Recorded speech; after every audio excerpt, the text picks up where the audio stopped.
Hi all, നമ്മളിന്ന് നോക്കാൻ പോകുന്നത് SSLCയുടെ SS-ലെ സെക്കൻഡ് പാർട്ടിലുള്ള ടെക്സ്റ്റിൽ വരുന്ന ആറാമത്തെ പാഠമായിട്ടുള്ള ദ ചേഞ്ചിങ് എർത്ത് എന്ന് പറയുന്ന പാഠമാണ്.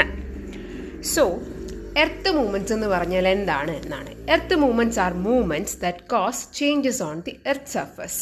നമ്മുടെ ഭൂമിയുടെ സർഫസ് അല്ലെ, ഉപരിതലത്തിൽ മാറ്റങ്ങൾ ഉണ്ടാക്കുന്ന ആ മൂവ്മെൻറ്റ്സിനെയാണ്, ആ ചലനങ്ങളാണ് എന്തെന്ന് വിളിച്ചത്, എർത്ത് മൂവ്മെൻറ്റ്സ് എന്ന് വിളിച്ചത്.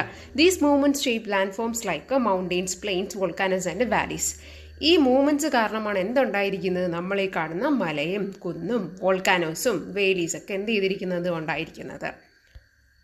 ഇനി എർത്ത് മൂവ്മെൻറ്റ്സ് എത്ര തരമുണ്ടെന്നാണ്. 2 തരമാണ് ഉള്ളത്, endogenic movements and exogenic movements. Endogenic movement എന്ന് പറയുമ്പോൾ ഇൻറ്റേർണൽ ഫോഴ്സസ് മൂലമുണ്ടാകുന്നതിനാണ് എന്തെന്ന് വിളിച്ചത്, endogenic movements. And exogenic movements are the external forces അല്ലെ, എക്സ്റ്റേണൽ പുറത്തു നിന്നുണ്ടാകുന്ന ഫോഴ്സസ് മൂലം ഉണ്ടാകുന്നതിനാണ് എക്സോജെനിക് മൂവ്മെൻറ്റ്സ് എന്ന് പറയുന്നത്. ഇനി എന്താണ് endogenic movements? Movements caused by internal forces അല്ലേ, നമ്മുടെ എർത്തിൻ്റെ ഉള്ളിലുണ്ടാകുന്ന കുറച്ച് ഫോഴ്സസ് മൂലം ഉണ്ടാകുന്നതിനാണ് എന്തെന്ന് വിളിച്ചത്, എൻഡോജെനിക് മൂവ്മെൻറ്റ്സ് എന്ന് വിളിച്ചത്. ഇതെവിടെയാണ് സ്റ്റാർട്ട് ചെയ്യുന്നത്, നമ്മുടെ എർത്തിനുള്ളിലാണ്, ഇൻസൈഡ് ദ എർത്താണ് എന്ത് ചെയ്യുന്നത്, അത് ഒറിജിനേറ്റ് ചെയ്യുന്നത്, ബിഗിൻ ചെയ്യുന്നത് അല്ലെങ്കിൽ സ്റ്റാർട്ട് ചെയ്യുന്നത്. ഇനി എന്തൊക്കെ കാരണങ്ങൾ കൊണ്ടാണ് ഈ എൻഡോജെനിക് മൂവ്മെൻറ്റ്സ് ഉണ്ടാകുന്നതെന്ന് അറിയാമോ? Radioactivity and primordial heat കൊണ്ടിട്ടുണ്ടാവും, അല്ലെങ്കിൽ പിന്നെ എന്താണ്, എർത്ത് റൊട്ടേഷൻ മൂലമുണ്ടാവും, പിന്നെ എന്താണ്, ജിയോ തെർമൽ ഗ്രേഡിയൻറ്റ് മൂലമുണ്ടാവാം, അല്ലെങ്കിൽ കൺവെക്ഷൻ കറണ്ട് മൂലം ഉണ്ടാവാം. ഓക്കെ അല്ലേ? എൻഡോജെനിക് മൂവ്മെൻറ്റ് എങ്ങനെയാണ്, ഏത് ഫോഴ്സ് മൂലമാണെന്നും എവിടെ നിന്നാണ് ഇത് ഉണ്ടാവുന്നതെന്നും അതിൻ്റെ കാരണങ്ങളുമാണ് നമ്മളിപ്പോൾ നോക്കിയത്. ഇനി ആ കൺവെക്ഷൻ കറണ്ട് എന്ന് പറഞ്ഞാൽ എന്താണെന്നറിയാമോ നിങ്ങൾക്ക്? കൺവെക്ഷൻ കറണ്ട് എന്ന് പറഞ്ഞാൽ cyclic movement of magma in the mantle due to heat differences. Okay, magma, നമ്മളെ മാൻറ്റിൽ എന്ന് പറയുന്നില്ലേ, കോറ്, നമ്മുടെ എർത്തിന് എന്താണ്, എർത്തിനെ 3ആയിട്ട് തിരിച്ചിട്ടുണ്ടല്ലോ, നമ്മൾ എർത്തിൻ്റെ ഉൾഭാഗം 3ആയിട്ട് തിരിച്ചിട്ടുണ്ട്. അതിൽ മാൻറ്റിൽ എന്ന് പറയുന്ന ഭാഗത്തിൽ എന്തുണ്ടാവുന്നു, മാഗ്മയുടെ അല്ലെ, ഈ വോൾക്കാനോ പുറത്തു വിടുന്ന സാധനമാണ് എന്തെന്ന് പറയുന്നത്, മറ്റേ തിളച്ച സാധനമാണ് മാഗ്മ എന്ന് പറയുന്നത്. അതിൻ്റെ മൂവ്മെൻറ്റ് മൂലമുണ്ടാകുന്നതാണ് എന്തോന്ന് പറയുന്നത്, കൺവെക്ഷൻ കറണ്ട് എന്ന് പറയുന്നത്. ഹീറ്റ് ഡിഫറൻസ്, അത് ഉദ്ദേശിച്ചത് നല്ല ചൂടുണ്ടാവും ഇല്ലേ, മാഗ്മ എന്ന് പറഞ്ഞാൽ തിളച്ച് പൊങ്ങുന്നതല്ലേ, അപ്പോൾ അതിൻ്റെ ഇതിലുണ്ടാവുന്നതിനാണ് എന്തെന്ന് വിളിച്ചത്, നമ്മൾ കൺവെക്ഷൻ കറണ്ട്സ് എന്ന് വിളിച്ചത്. നമ്മൾ ഓഷൻ കറണ്ട്സ് കേട്ടിട്ടില്ല, അതെന്താണ്, സീയിൽ വരുന്ന മറ്റേ തിര പോലത്തെ മൂവ്മെൻറ്റ്സ് ആണ് അല്ലേ, വെള്ളത്തിൽ വരുന്ന ആ ചെറിയ പൊങ്ങലും താങ്ങലും, അതാണ് ഓഷൻ കറണ്ട്സ്. ഈ സൈക്ലിക് മൂവ്മെൻറ്റ്സ് എന്ന് പറയുന്നത് അല്ലെ, കൺവെക്ഷൻ കറണ്ട്സ് എന്ന് പറഞ്ഞാൽ എന്താണ്, മാഗ്മ മാൻറ്റിലിൽ ഇങ്ങനെ മൂവ് ചെയ്തുകൊണ്ടിരിക്കുന്നത്, അതിൻ്റെ രൂപങ്ങൾ മാറ്റിക്കൊണ്ടിരിക്കുന്നതിനാണ്. അത് ഹീറ്റ് ഡിഫറൻസ് മൂലമാണ്, ചൂടിൻ്റെ വ്യത്യാസങ്ങൾ മൂലമാണ് അതിൻ്റെ ഫോംസ് മാറുന്നത്, അതാണ്. ഇനി എങ്ങനെയാണ് കൺവെക്ഷൻ കറണ്ട് ഉണ്ടാകുന്ന ഒരു പ്രോസസ്സാണ്, നിങ്ങൾ ടെക്സ്റ്റിൽ അത് പറഞ്ഞിട്ടുണ്ട്. എങ്ങനെയാണ് ഇത് ഈസി ആയിട്ട് പഠിക്കാൻ പറ്റും. എങ്ങനെയാണ്, മാഗ്മ എന്ത് ചെയ്യും, ആദ്യം ചൂടാവും, എന്നിട്ട് എന്ത് ചെയ്യും, റൈസസ് ചെയ്യും അല്ലേ, എന്നിട്ട് പൊങ്ങും. അതെവിടെയാണ്, ക്രസ്റ്റിൻ്റെ ഭാഗത്ത്, മാൻറ്റിലിൻ്റെ മുകളിലുള്ളതാണ് ആര്, ക്രസ്റ്റ് എന്ന് പറയുന്നത്. ആ ഭാഗം എത്തുമ്പോഴത്തേക്കും അത് കൂളാവും, തണുത്തിട്ട് എന്ത് ചെയ്യും, വീണ്ടും താഴെ അതേ ഫോം സിങ്ക് ചെയ്ത് താഴോട്ട് പോകും. ഇതെന്ത് ചെയ്യും, കണ്ടിന്യൂസ് ആയിട്ട് ഇങ്ങനെ സൈക്കിൾ പോലെ നടന്നിരിക്കും, മുകളോട്ട് വരും പിന്നെ താഴോട്ട് പോകും, മുകളോട്ട് വരും താഴോട്ട് വരും, അങ്ങനെയാണ് എന്ത് ചെയ്തിരിക്കുന്നത്, ഇത് പോകുന്നത്. ഇതാണ് പ്ലേറ്റ് മൂവ്മെൻറ്റ്സിന്, അല്ലെങ്കിൽ അവിടെ ഉണ്ടാകുന്ന ഭൂമി ചെറുതായിട്ടൊക്കെ മൂവ് ചെയ്യുന്നതിന് കാരണമാകുന്നത് ഇങ്ങനെയാണ്. ക്ലിയർ അല്ലേ? അപ്പോൾ ഇതാണ് പ്രോസസ്. എന്താണ്, മാഗ്മ ഹീറ്റ് ചെയ്ത് റൈസ് ചെയ്യും, മുകളിലോട്ട് വരും, എന്നിട്ട് എന്ത് ചെയ്യും, ക്രസ്റ്റിൻ്റെ അവിടെ എത്തുമ്പോൾ കൂൾ ചെയ്തിട്ട് വീണ്ടും താഴെ സിങ്ക് ചെയ്ത് താഴോട്ട് പോകും. ക്ലിയർ? ഇനി എൻഡോജെനിക് മൂവ്മെൻറ്റ്സ് എത്രയായിട്ട് തിരിച്ചിട്ടുണ്ടെന്നാണ്. അതിൽ ഫസ്റ്റ് വണ്ണാണ് ഡയാസ്ട്രോഫിക് മൂവ്മെൻറ്റ്സ് എന്ന് പറയുന്നത്. എൻഡോജെനിക് മൂവ്മെൻറ്റ്സ് നമ്മൾ തിരിച്ചിട്ടുള്ളത് ഫസ്റ്റ് വണ്ണാണെന്ന് തോന്നുന്നു, ഡയാസ്ട്രോഫിക് മൂവ്മെൻറ്റ്സ്. അത് എഴുതിയിരിക്കുന്ന പോലെ എന്താണ്, സ്ലോ മൂവ്മെൻറ്റ്സ് ആണ്. ഇതുവഴി ഈ ഡയാസ്ട്രോഫിക് മൂവ്മെൻറ്റ്സ് തന്നെ 2 തരത്തിലുണ്ട്. എന്താണ്, എപ്പിറോജെനിക് മൂവ്മെൻറ്റ്സ് ആൻഡ് ഓറിയോജെനിക് മൂവ്മെൻറ്റ്സ്. അതിൽ എപ്പിറോജെനിക് മൂവ്മെൻറ്റ്സ് എന്ന് പറയുന്നത് ക്രസ്റ്റൽ ഏരിയാസ്, വലിയ ലാർജ് ക്രസ്റ്റൽ ഏരിയാസ് എന്ത് ചെയ്യും, അപ്ലിഫ്റ്റ് ചെയ്യും, പൊങ്ങുകയോ സിങ്ക് ചെയ്യുകയോ താഴുകയോ ചെയ്യുന്നതിനാണ് എന്തെന്ന് വിളിച്ചത്, എപ്പിറോജെനിക് മൂവ്മെൻറ്റ് എന്ന് വിളിച്ചത്.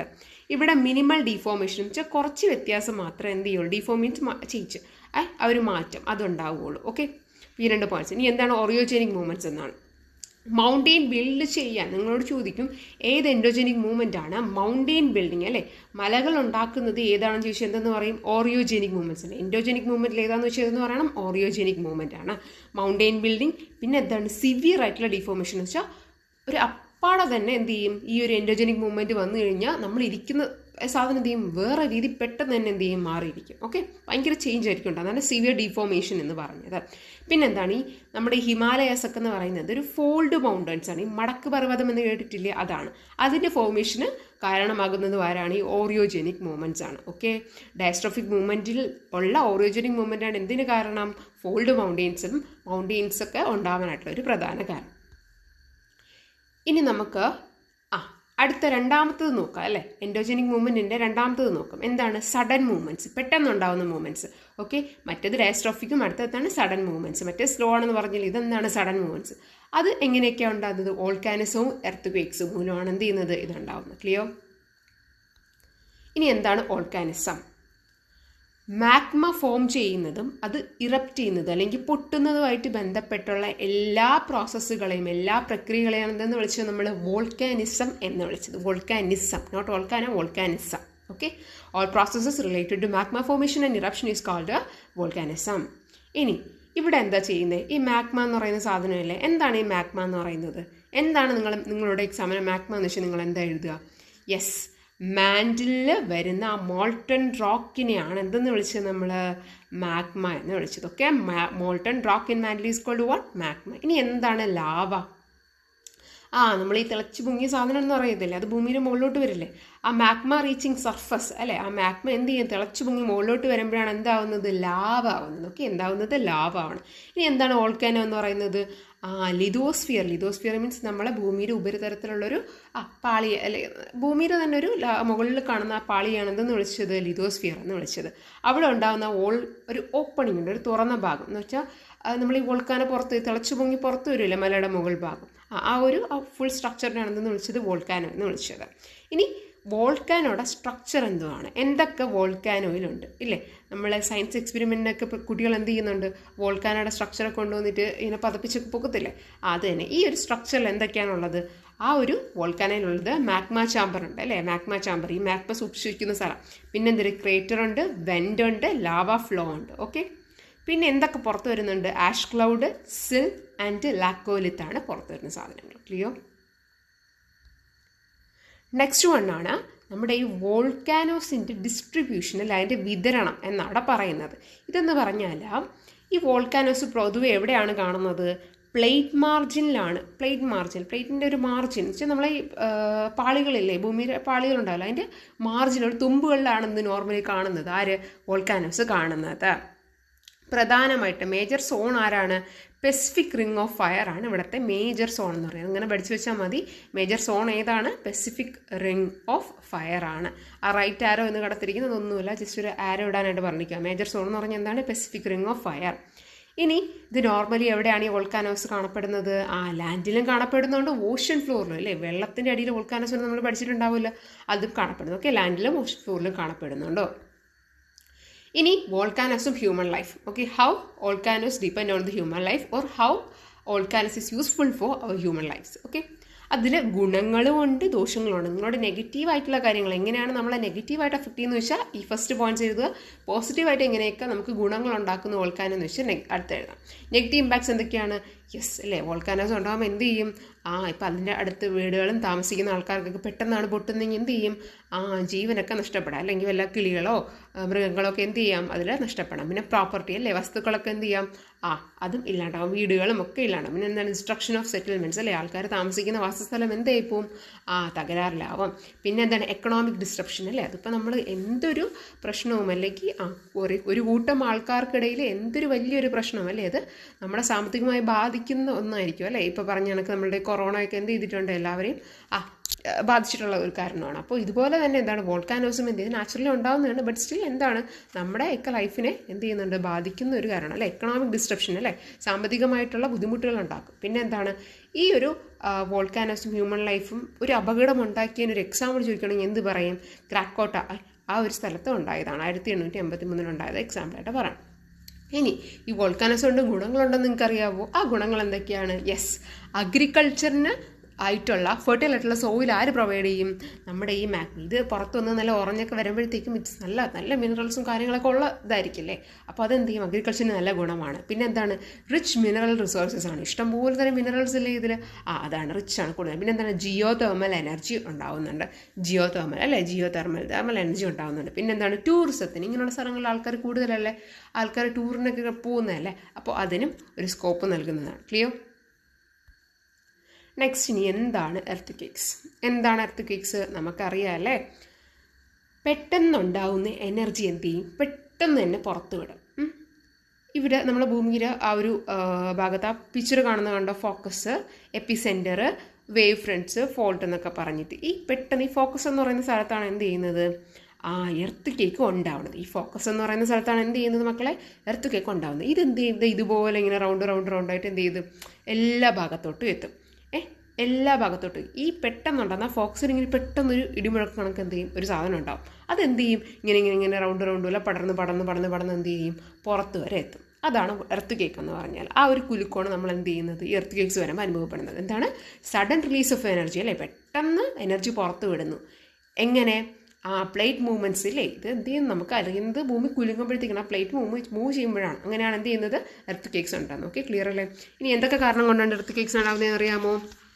യെസ്, ലിതോസ്ഫിയറിക് പ്ലേറ്റ്സിനിടയിൽ അല്ലേ, രണ്ട് പാളികൾക്കിടയിൽ നമ്മുടെ ഭൂമിയുടെ ആ ഭാഗത്തുള്ള രണ്ട് പാളികൾക്കിടയിൽ എന്തുണ്ടാവും? ഫ്രിക്ഷൻ ഉണ്ടാവും, ഒരു ഉരസലൊക്കെ ഉണ്ടാവും ആ സമയത്ത്. പിന്നെ എന്താണ്? പ്ലേറ്റ് ബൗണ്ടറീസ് അല്ലേ, ഇവരുടെ ആ പ്ലേറ്റ് ആ ഒരു നിൽക്കുന്ന സ്ഥലത്തൊക്കെ എന്ത് ചെയ്യും? പെട്ടെന്നൊരു പൊട്ടലോ ഇടിയോ എന്തെങ്കിലും കിട്ടുവാണെങ്കിൽ ഉണ്ടാവും. പിന്നെ എന്താണ്? വോൾക്കാനിക് ഇറപ്ഷൻ മൂലം എർത്ത് ക്വേക്സ് ഉണ്ടാവും. പിന്നെ mind roof, collapse of mind roofs ഒക്കെ പൊട്ടുന്ന സമയത്ത് എന്ത് ചെയ്യുന്നുണ്ട്? ഇതുണ്ടാവും. പിന്നെ എന്താണ്? എക്സ്പ്ലോഷൻസ് ഉണ്ടാകുന്ന സമയത്തും എന്തുണ്ടാവും? എർത്ത് ക്വേക്സ് ഉണ്ടാവും. ഇനി ഈ എർത്ത് ക്വേക്സിന് കുറച്ച് ഇമ്പോർട്ടൻറ്റ് വാക്കുകളുണ്ട്, പഠിച്ചു വെച്ചാൽ. എന്താണ് ഫോക്കസ് എന്ന് പറയുന്നത്? ഫോക്കസിനാണ് നമ്മൾ വേറൊരു പേര് പറയുന്നത്. എന്താണ്? ഹൈപ്പോസെൻറ്റർ. ഫോക്കസിനാണ്ട് വേറെ പേരാണ് എന്താണ്?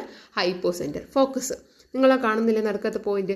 എവിടെയാണോ എർത്ത് ക്വേക്ക് ഒറിജിൻ ചെയ്യുന്നത് അല്ലെങ്കിൽ സ്റ്റാർട്ട് ചെയ്യുന്ന പോയിന്റിനാണ് എന്തെന്ന് വിളിച്ചത്? ഫോക്കസ് എന്ന് വിളിച്ചത്. ഇനി വേറെ ഇമ്പോർട്ടൻ്റ് ആണ് എപ്പിസെൻറ്റർ.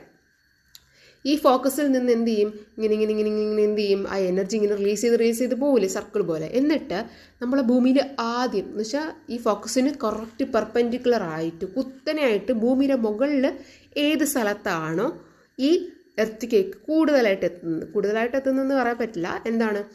കറക്റ്റ് സ്ട്രെയിറ്റ് ഫോർവേഡ് ഫോക്കസിൻ്റെ നേരെ മുകളിലുള്ള ഭൂമിയുടെ ആ ഭാഗത്തിനെ വിളിക്കുന്ന പേരാണ് എന്തോന്ന്? എപ്പിസെൻറ്റർ എന്ന് പറഞ്ഞു. Okay, point on surface above the focus. Correct ഫോക്കസിൽ നിന്ന് സ്ട്രെയിറ്റ് അമ്പ് വിട്ട് കഴിഞ്ഞ് എവിടെ പോയി നിൽക്കും? എപ്പിസെൻറ്ററിലാണ് പോയി നിൽക്കുന്നത്. അതിനാണ് എന്തെന്ന് വിളിച്ചത്? നമ്മൾ എപ്പിസെൻറ്റർ എന്ന് വിളിച്ചത്. അത് പഠിച്ചോളാം. ഫോക്കസും എപ്പിസെൻറ്ററും നമ്മൾ കൃത്യമായിട്ട് പഠിച്ചു വെച്ചോളാം. ഇനി അവിടെ സീസ്മിക് വേവ്സ് ഉണ്ടായിരുന്നില്ലേ? ആ സീസ്മിക് വേവ്സ് എന്താണെന്നറിയാമോ? ഈ നമ്മുടെ എന്താണ് എർത്ത് ക്വേക്ക് മൂലം ഉണ്ടാവുന്ന ആ ഒരു വേവാണ്. വേവ്സ് ആണ് എന്ത് ചെയ്യുന്നത്? ഈ പ്ലേറ്റ്സിൻ്റെയൊക്കെ മൂവ് ചെയ്യുന്നത് അല്ലേ. ആ വേവിനെ വിളിക്കുന്ന പേരാണ് എന്താണ്? Seismic waves. ഇനി അടുത്തത് നമ്മളെ എർത്ത് ക്വേക്സ് എവിടെയൊക്കെയാണ് കാണപ്പെടുന്നത്? എവിടെയാണ്? പ്ലേറ്റ് മാർജിൻസിലാണ്. ഇവരും എന്താണ്? പ്ലേറ്റിൻ്റെ മാർജിൻസിൽ, തുമ്പുകളിലാണ് എന്ത് ചെയ്യുന്നത്? കാണപ്പെടുന്നത്. പിന്നെ പ്രധാനമായിട്ടും കൂടുതൽ എർത്ത് ക്വേക്സ് വരുന്നത് ഏത് സ്ഥലങ്ങളിലായിരിക്കും? ഹിമാലയൻ റീജിയനിൽ, നമ്മൾ ഹിമാലയസ് ഒക്കെ ഉള്ള അവിടെയാണ് എന്ത് ചെയ്യുന്നത്? നോർമലി കൂടുതലായിട്ട് എർത്ത് ക്വേക്സ് കാണുന്നത്. Highly vulnerable. Okay, Himalayan region highly vulnerable. Okay, Himalayan റീജിയനിലാണ്. അതാണ് ഹൈലി വൾണറബിൾ എന്ന് പറയുമ്പോഴത്തേക്കും കൂടുതൽ ചാൻസ് ഉള്ളത്, പെട്ടെന്ന് തന്നെ എർത്ത് ക്വേക്ക് വരാൻ ചാൻസ് ഉള്ളത് ഈ സ്ഥലമാണ്. അത്രയാണ് ഉദ്ദേശം. എക്സാമ്പിൾ എന്താണ്? ടർക്കിയുടെ എർത്ത് ക്വേക്ക് അതിനൊരു എക്സാമ്പിളാണ്. ഇനി എർത്ത് ക്വേക്കും ഡിസാസ്റ്ററും അല്ലേ. എർത്ത് ക്വേക്ക് നമ്മൾ വോൾക്കാനോസ് ഉണ്ടാക്കുന്ന നെഗറ്റീവും പോസിറ്റീവ് ഇമ്പാക്ട്സും നോക്കി. ഇപ്പോൾ എർത്ത് ക്വേക്കിന് മോസ്റ്റ്ലി ഉള്ളത് ഡിസാസ്റ്ററാണ്. ഒരു പോസിറ്റീവ് ഇമ്പാക്ട് അങ്ങനെ ചോദിച്ചു കഴിഞ്ഞാൽ നമുക്ക് പറയാൻ പറ്റത്തില്ല. അപ്പോൾ എർത്ത് ക്വേക്കിൻ്റെ ഡിസാസ്റ്റർ എന്തൊക്കെയാണ്? പെട്ടെന്ന് തന്നെ എന്ത് ചെയ്യും? ബിൽഡിങ്സ് ഒക്കെ കൊളാപ്സ് ചെയ്യും അല്ലേ, പൊട്ടിപ്പോവുക, ഇങ്ങനെ താഴേക്ക് വീഴും, പൊളിഞ്ഞു വീഴും. പിന്നെ ട്രാൻസ്പോർട്ടേഷൻ ആൻഡ് കമ്മ്യൂണിക്കേഷൻ ഫെയിലിയർ ഉണ്ടാകാറുണ്ട് അല്ലേ. ഇപ്പോൾ തന്നെ ലൈൻ കമ്പികളും അതൊക്കെ പൊട്ടി വീഴുമ്പോഴത്തേക്കും എന്ത് ചെയ്യുന്നുണ്ട്? അതെല്ലാം ഫുള്ള് കൊളാപ്സ് ആവുന്നുണ്ട്. ഇനി എന്താണ്? വാട്ടർ ആൻഡ് ഫുഡ് ഷോർട്ടേജ് അല്ലേ. ഫുഡും വാട്ടറൊക്കെ കുറയുന്നുണ്ട്. പിന്നെ എന്ത് ചെയ്യും? ലാൻഡ് സ്ലൈഡ്സ് ആൻഡ് ഫയേഴ്സ് ഉണ്ടാകുന്നുണ്ട്. ഈ എർത്ത് ക്വേക്ക് കാരണമാണ് എന്തുണ്ടാകുന്നത്? നോർമലി ലാൻഡ് സ്ലൈഡ്സ് അല്ലേ, ഈ മണ്ണിടിച്ചിലുണ്ടാവില്ലേ, കുന്നുകളൊക്കെ ഇടിഞ്ഞ് വീഴ് എർത്ത് ക്വേക്കിന് കുലുങ്ങുമ്പോഴത്തേക്കും. പിന്നെ ഫയറൊക്കെ ഉണ്ടാവും. ഓക്കെ, ഫയർസ്, തീയൊക്കെ കത്താറുള്ള ചാൻസ് ഉണ്ട്. ഇനി എർത്ത് ക്വേക്ക് മിറ്റിഗേഷൻ അത് പഠിച്ചു വെച്ചോളാം. എന്താണ് എർത്ത് ക്വേക്ക് മിറ്റിഗേഷൻ എന്ന് പറഞ്ഞത്? Okay, disasters can not be prevented but intensity can be reduced. നമുക്ക് ഒരു ഡിസാസ്റ്റർ അല്ലെ, ഒരു അപകടം ഉണ്ടാകുന്ന സമയത്ത്, പ്രത്യേകിച്ച് പ്രകൃതി ദുരന്തങ്ങൾ അങ്ങനെയുള്ളതൊക്കെ, ഇത് നമുക്ക് എന്ത് ചെയ്യാം? നിർത്താനായിട്ട് പറ്റത്തില്ല. ഈ പ്രകൃതി ദുരന്തമല്ലേ നമ്മളെക്കാട്ട് എത്രയോ വലുതാണ് അല്ലേ നമ്മുടെ ഈ ചുറ്റുപാടും പ്രകൃതി എന്ന് പറയുന്നത് അല്ലേ. ഒരു കുലുക്കം വന്നാൽ നമ്മൾ വീണ് പോകും, ഉറപ്പാണ് അല്ലേ. അപ്പോൾ ഈ ഡിസാസ്റ്റേഴ്സ് എന്ത് ചെയ്യാൻ പറ്റില്ല, നമുക്ക് മുഴുവനായിട്ട് അങ്ങോട്ട് പ്രിവെൻറ്റ് ചെയ്യാൻ പറ്റത്തില്ല. പക്ഷെ എന്ത് ചെയ്യാൻ പറ്റും, അതിൻ്റെ തീവ്രത കുറയ്ക്കാൻ പറ്റും, ഇൻറ്റൻസിറ്റി എന്ത് ചെയ്യാൻ പറ്റും, റെഡ്യൂസ് ചെയ്യാൻ പറ്റും. നമ്മൾ ജപ്പാനിലൊക്കെ കേട്ടിട്ടില്ലേ, അവരുടെ വീടൊക്കെ എന്ന് പറഞ്ഞാൽ എർത്ത് കേക്സിലൊക്കെ ഇങ്ങനെ പെട്ടെന്നൊന്നും കുലുങ്ങാത്ത വീടുകളൊക്കെയാണ് അവർ പിന്നീടൊക്കെ ഉണ്ടാക്കിയത്. കാരണം അവരൊക്കെ കുറേ എർത്ത് കേക്സ് ഒക്കെ അനുഭവിച്ചതിന് ശേഷം പിന്നെ എന്ത് ചെയ്ത് ബുദ്ധിപരമായിട്ട് എർത്ത് കേക്കിലൊന്നും അങ്ങനെ കൂടുതലൊന്നും കേടുപാടുകളൊന്നും വരാത്ത വീടുകളൊക്കെ ഉണ്ടാക്കിയിട്ടുണ്ട്. അതൊക്കെ ഇതിൻ്റെ ഒരു ഭാഗമാണ്, ഇൻറ്റൻസിറ്റി കുറയ്ക്കുന്നതിൻ്റെ ഭാഗമാണ്. എന്തായാലും എർത്ത് കേക്ക് അവിടെയൊക്കെ ഉണ്ടാവുമ്പോഴത്തേക്കും അതിൻ്റെ തീവ്രത നാശനഷ്ടങ്ങൾ എന്ത് ചെയ്യാൻ പറ്റും, ഇതുവരെ കുറയ്ക്കാൻ പറ്റും. ഇവരെന്തൊക്കെ ഉണ്ടാക്കും അതിനുവേണ്ടി, എർത്ത് കേക്ക് മിറ്റിഗേഷന് വേണ്ടി എന്തൊക്കെ ഉണ്ടാക്കും നമ്മൾ? Yes, earth cake resistant building ഉണ്ടാക്കും അല്ലേ.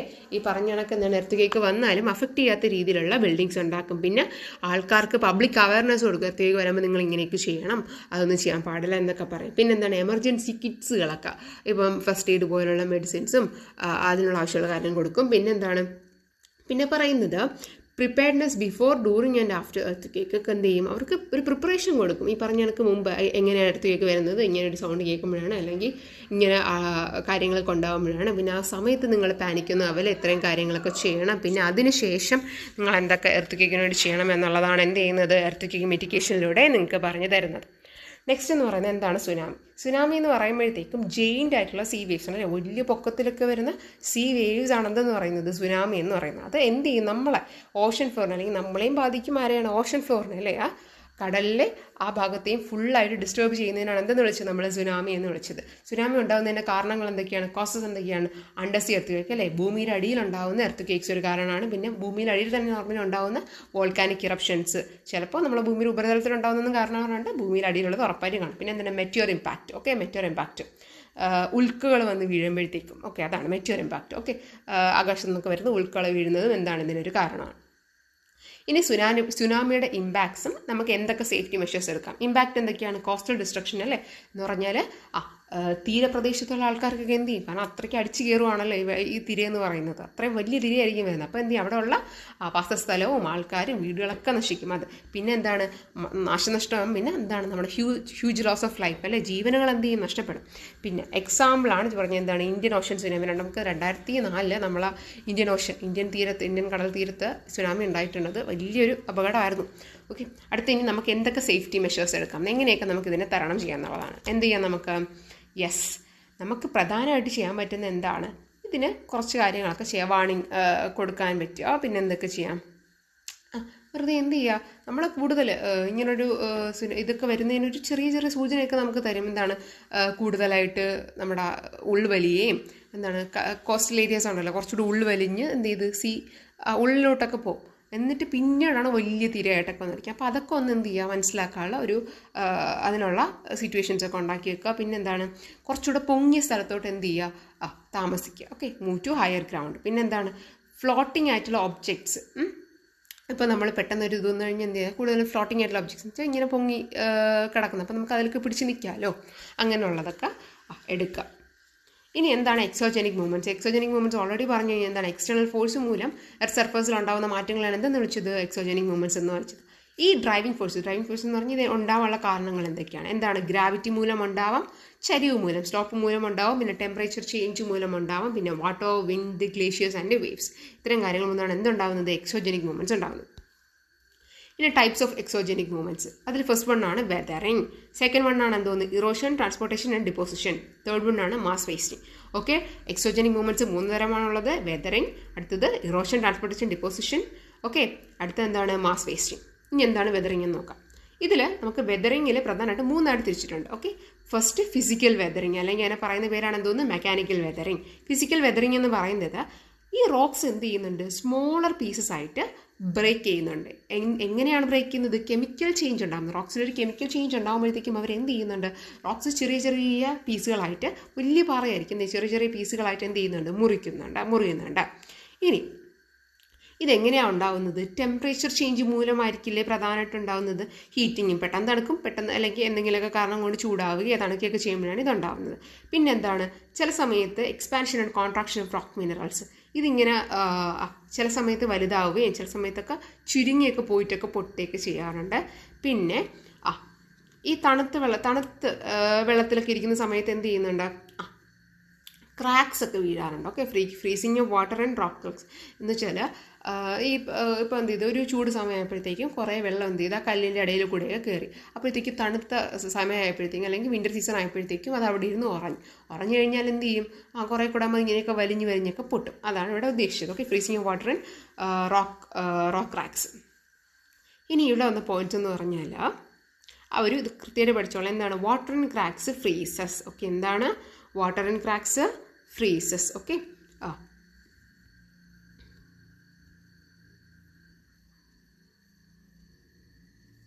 Okay, water and cracks freezes എന്ത് ചെയ്യുകയാണ് പറയുന്നത്, വെള്ളം എന്ത് ചെയ്യുന്നുണ്ട്, ഈ കല്ലുകളുടെ ഇടയിൽ കയറി നിന്നിട്ട് ഉറയുന്നു. എന്നിട്ട് അവരെന്ത് ചെയ്യുന്നു, എക്സ്പാൻഡ് ചെയ്യുന്നു, എന്ന് വെച്ചാൽ വലുതാവുന്നു. അപ്പോഴത്തേക്ക് അത് പൊട്ടാൻ ചാൻസ് ആവില്ല. അപ്പോൾ എന്ത് ചെയ്ത് ക്രാക്സ് ചെയ്യും. ക്രാക്ക് ചെയ്തിട്ട് എന്ത് ചെയ്ത് വലിയ ക്രാക്ക് കൊണ്ടായിട്ട് എന്ത് ചെയ്യും, റോക്കിനെ മുറിച്ച് കളയും.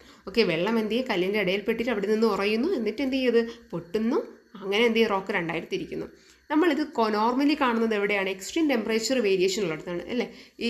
എന്ന് വെച്ചാൽ പെട്ടെന്ന് നല്ല തണുക്കുന്നത് 6 മാസം ആകുമ്പോൾ നല്ല അല്ലേ. നമ്മൾ ഇന്ത്യയിലൊക്കെ ആണെങ്കിൽ വലിയ പ്രശ്നമല്ല. കാരണം നമ്മുടെ നോർമൽ നമ്മൾ കേരളത്തിലൊക്കെ ആണെങ്കിൽ എന്താണ്, ഒരു സമ്മറും വിൻ്ററൊക്കെ ഇടകലെന്നൊക്കെയാണ് വരുന്നത്. പക്ഷേ പല സ്ഥലങ്ങളിലും നമുക്കറിയില്ല, മഞ്ഞ് മൂടി കിടക്കും, ഒരു ടൈം ആകുമ്പോൾ ഫുള്ളി സമ്മറായിരിക്കും. ആ സ്ഥലങ്ങളിലൊക്കെയാണ് കൂടുതലായിട്ട് ഇത് കാണപ്പെടുന്നത്. ഓക്കെ, ഫിസിക്കൽ വെതറിങ് കാണപ്പെടുന്നത്. ഇനി അടുത്ത് കെമിക്കൽ വെതറിങ്. കെമിക്കൽ റിയാക്ഷൻസ് മൂലം റോക്സ് എന്ത് ചെയ്യുന്നുണ്ട്, ഡീകമ്പോസ് ചെയ്യുന്നതിനാണ് എന്തെന്ന് വിളിച്ചത് നമ്മൾ കെമിക്കൽ വെതറിങ് എന്ന് വിളിച്ചത്. ഈ കെമിക്കൽ വെതറിങ് ഉണ്ടാവാൻ കാരണമായിട്ടുള്ള ആൾക്കാർ ആരൊക്കെയാണെന്ന് പറയുമ്പോൾ oxygen, carbon dioxide, water, പിന്നെ കുറച്ച് കെമിക്കൽ സബ്സ്റ്റൻസസ്. ഇനി ഇവിടെ എങ്ങനെയാണ് ഉണ്ടാകുന്നതെന്ന് വെച്ചാൽ മിനറൽസ് എന്ത് ചെയ്യും, കെമിക്കലുമായിട്ട് കൂടിച്ചേരും. ഈ പറഞ്ഞ കണക്ക് ഓക്സിജനും കാർബൺ ഡൈ ഓക്സൈഡൊക്കെ എന്ത് ചെയ്യും, പലതും എന്ത് ചെയ്യും, മിക്സ് ആവാൻ നോക്കും. ആ സമയത്ത് ഒറിജിനലി ഉള്ള കല്ലുണ്ടല്ലോ, ആ കല്ലിൻ്റെ കെമിക്കൽ അതിൻ്റെ ഉണ്ടാവുന്ന രീതിയിൽ അല്ലെങ്കിൽ അത് ഉണ്ടായി വെച്ചിരിക്കുന്ന രീതിയിൽ മാറ്റങ്ങളുണ്ടാവും. ഇതെന്ത് ചെയ്യുന്നുണ്ട്, പൊടിയാനും വേറെ രൂപത്തിലാവാനും കാരണമാണ്. Leads to weakening of rocks. ഇതെന്ത് ചെയ്ത് ഈ പറഞ്ഞ കണക്ക് ചിലപ്പോൾ കട്ടിയൊക്കെ പോയിട്ട് ശോഷിക്കാൻ കാരണം അതൊക്കെ എന്ത് ചെയ്യുന്നുണ്ട്, റോക്ക് പൊട്ടി വെറുതെ കുഞ്ഞു പീസുകളാവുമ്പോൾ അതാണ് കെമിക്കൽ വെതറിങ് എന്ന് പറയുന്നത്. അടുത്തത് ബയോളജിക്കൽ വെതറിങ്. ഇത് ലിവിങ് ഓർഗാനിസം അല്ലെങ്കിൽ ജീവജാലങ്ങളുടെ പ്രസൻസ് മൂലം ഉണ്ടാകുന്നതാണ് ഈ biological weathering. Okay, biology means എന്താണ്, study of living organism. Okay, അതല്ലേ. അപ്പോൾ അവരുടെ മൂലം ഉണ്ടാകുന്നതാണ് ബയോളജിക്കൽ വെതറിങ്. ഇതെങ്ങനെയൊക്കെയാണ് ഉണ്ടാകുന്നത്, പ്ലാന്റ്സ് റൂട്ട്സ്. നമുക്കറിയാം ചില മരങ്ങളൊക്കെ കുറേ കാലമൊക്കെ നിന്നിട്ട് പല വീടുകളുടെ ഇടയിൽ കൂടെ കയറി പോകണം. അതുപോലെ ആരെ കൂടെ ഇടയിൽ കയറി പോകണുണ്ട്, നമ്മുടെ ഈ കല്ലുകളുടെ ഇടയിൽ കൂടെ, കല്ലുകളുടെ റോക്സിൻ്റെ ക്രാക്സിലൂടെ എന്ത് ചെയ്യുന്നുണ്ട്, ഈ പ്ലാന്റ് റൂട്ടൊക്കെ കയറി ഇങ്ങനെ വളഞ്ഞൊക്കെ പോകും.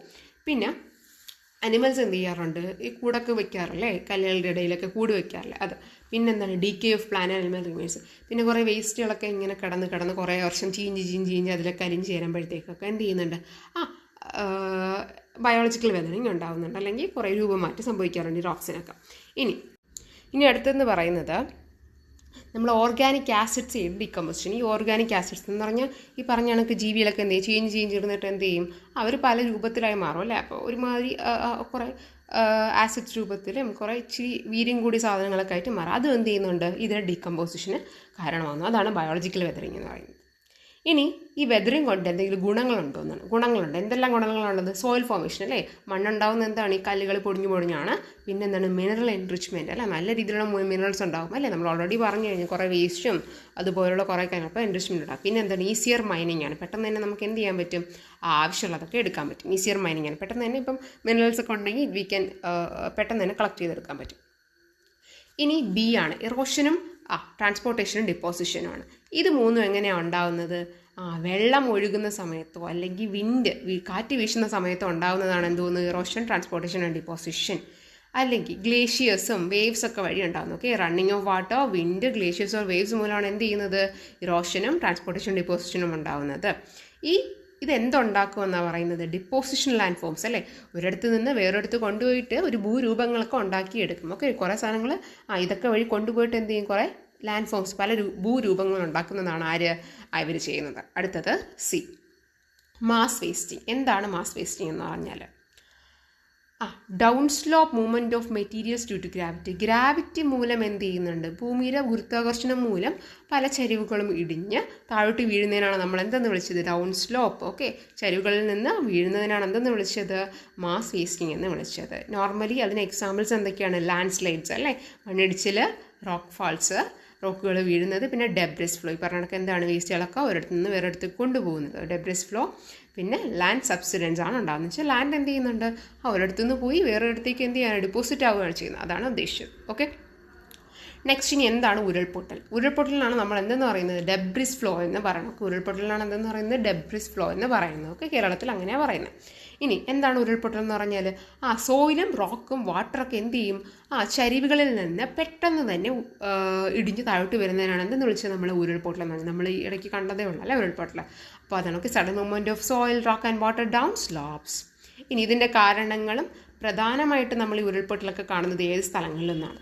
കോസസ് എന്താണ്, 22 ഡിഗ്രിയിൽ കൂടുതൽ ചരിവുള്ള സ്ഥലങ്ങളിലാണ് എന്ത് ചെയ്യുന്നത്, ഈ ഒരു ഇത് ഉരുൾപൊട്ടൽ നോർമലി കാണപ്പെടുന്നത്. പിന്നെ ഏത് സമയത്തായിരിക്കും ഹെവി റെയിൻഫോൾ അല്ലേ, നല്ല മഴ ഉള്ള സമയത്ത് കാണപ്പെടുന്നു. പിന്നെ എന്ത് ചെയ്യും, എർത്ത് മൂലം ഉണ്ടാവാം, അല്ലെങ്കിൽ അൺസയൻറ്റിഫിക് കൺസ്ട്രക്ഷൻ അല്ലേ, നമ്മൾ ഈ ഭൂമിയൊക്കെ ഇടിച്ചിട്ടും പല കുന്നുകളൊക്കെ എന്ത് ചെയ്യുന്നുണ്ട്, ഇടിച്ചിട്ടും പൊക്കിയിട്ടൊക്കെ എന്ത് ചെയ്യുന്നുണ്ട്, പല കൺസ്ട്രക്ഷൻസും ഉണ്ടാക്കുന്നുണ്ട്, പല കെട്ടിടങ്ങളൊക്കെ കെട്ടിപ്പൊക്കുന്നുണ്ട്, അല്ലെങ്കിൽ റോഡ്സൊക്കെ കെട്ടുന്നുണ്ട്.